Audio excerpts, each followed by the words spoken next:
Sounds good.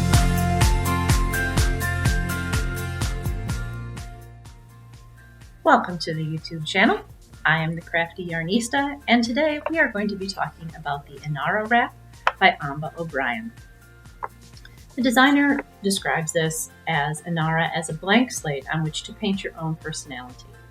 Select 2 sets of gradient yards for a rich ombre or mix and match from your stash for a roadmap of your favorite tones. Diagonal columns of lace and garter stitch make a strong statement without being intimidating. Includes a schematic to color with and play with your own color scheme. It is worked end to end. It can easily be shortened with fewer repeats, and instructions are given for 3 links. So this is a wrap pattern knit in fingering weight yarns. Again, the designer recommends multiple gradient sets, anywhere from 4 to 6 in each set of 120 yards per color. The gauge is 21 stitches and 38 rows in 4 inches.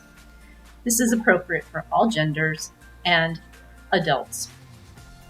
Again, it comes in 3 different sizes, but I would describe that as 3 different lengths. The width of the shawl remains consistent. The skill level is relatively easy, and it is appropriate for TV knitting. This is a pattern that I have knitted, and the pattern comes with both chart and text. In terms of repeatability, I would not reknit this pattern. With the number of creative shawl patterns, many from this designer, there was nothing to warrant creating this project a second time. Is this project advent friendly? Possibly. It is likely that the lace sections could be completed with a 20-gram mini skein, and garter sections could be completed with either a contrasting solid color throughout the shawl or other mini skeins. But again, this would require the knitter to work out the yardage and color plans themselves. Could this project be a stash buster? Yes, again with appropriate planning on part of the knitter. If you look at our screen, the top picture here is from the designer, and the second picture below is the project that I knitted. I used Sun Valley fibers, MCN fingering gradient skeins with a solid contrast color. My notes on the pattern. Again, sizing changes only in length. It is possible to complete this with 1 gradient set and a contrast color, as I have done in my example.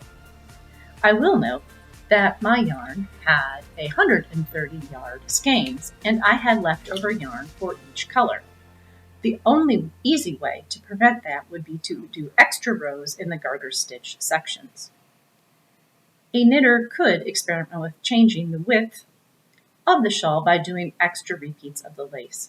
You would need to rely on the chart and then create your own written instructions if knitting from text, and to balance your yarn usage.